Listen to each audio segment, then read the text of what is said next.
આપ જોઈ રહ્યા છો લાઈવ દરબારતી ન્યૂઝ। ડભોઈ દરબારતીમાં ભગવાન વિષ્ણુના ચિરંજીવી છઠ્ઠા અવતાર અને બ્રાહ્મણ સમાજના આરાધ્ય દેવ એવા ભગવાન પરશુરામજીની ભવ્ય શોભાયાત્રા નીકળી, જેમાં ધારાસભ્ય શૈલેષ મહેતા સહિત સનાતન ધર્મના સાધુ સંતો અને મોટી સંખ્યામાં આગેવાનો યુવક હાજર રહ્યા।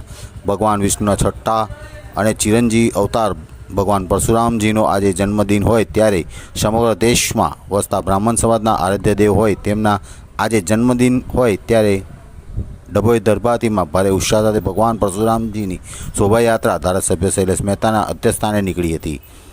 આ પ્રસંગે ડભોઈ સનાતન ધર્મના સાધુ સંતો પૂજ્ય પુરાણી સ્વામીજી, શ્રીજી વલ્લભ સ્વામીજી, પૂજ્ય આચાર્ય સ્વામીજી, વિજય મહારાજ સહિત મોટી સંખ્યામાં બ્રાહ્મણ સમાજ સહિત નગરજનો આ ભવ્ય શોભાયાત્રામાં નીકળ્યા હતા। આયોજક યુવકો ચિરાગ જોશી, આકાશ પંડ્યા, દીક્ષિત દવે, સમર્થ, વિવેક મહેતા, બીરેન શાહ, વિશાલ શાહ, ગૌરવ જોશી, શિવમ ભાટિયા, હાર્દિક ચૌહાણ સહિત યુવકો દ્વારા ભવ્ય શોભાયાત્રાનું આયોજન કરવામાં આવ્યું હતું। આ પ્રસંગે ધારાસભ્ય શૈલેષ મહેતા સાથે સચિદાનંદ પટેલ, ડૉક્ટર બીજે બ્રહ્મભટ્ટ, વકીલ અશ્વિન પટેલ હાજર રહ્યા હતા। શોભાયાત્રામાં ડભોઈ આયુષ સોસાયટી નર્મદા ખાતે નીકળી ડભોઈ રાજમાર્ગો ઉપર ફરી ટાવર રામજી મંદિરે સમાપન થઈ હતી।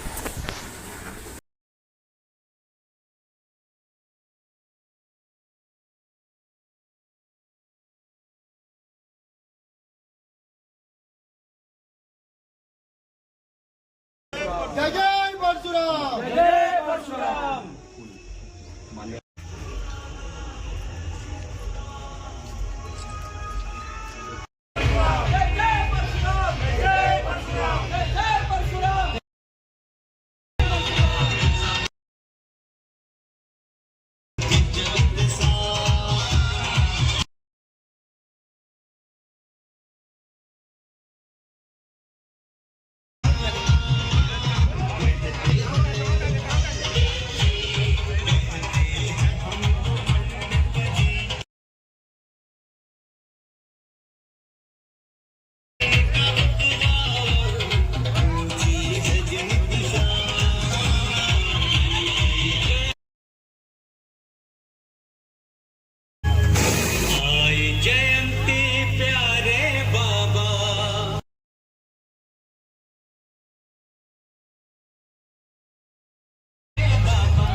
माल्याञ्जलि सुगन्धिनि माल्यादिने प्रभु मयानि तानि पुष्पाणि रूपाणां परमेश्वरम्।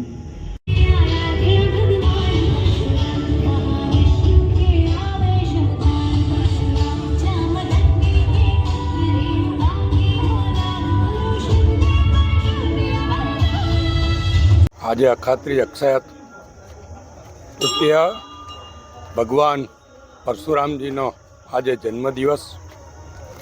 ભગવાન પરશુરામ વિષ્ણુના છઠ્ઠા અવતાર છે. સાથે જ 7 ચિરંજીવીઓમાંના એક છે, અજર અમર છે.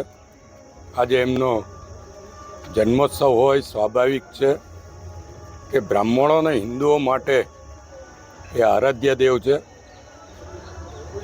ત્યારે એમનો જન્મોત્સવ મનાવવા માટે આજે દર્ભાવતી નગરીમાં મોટી સંખ્યામાં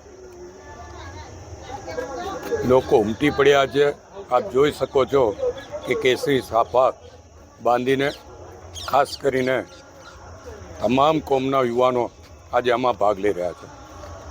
ભગવાન પરશુરામ દર્ભાવતી નગરી પર એમના આશીર્વાદ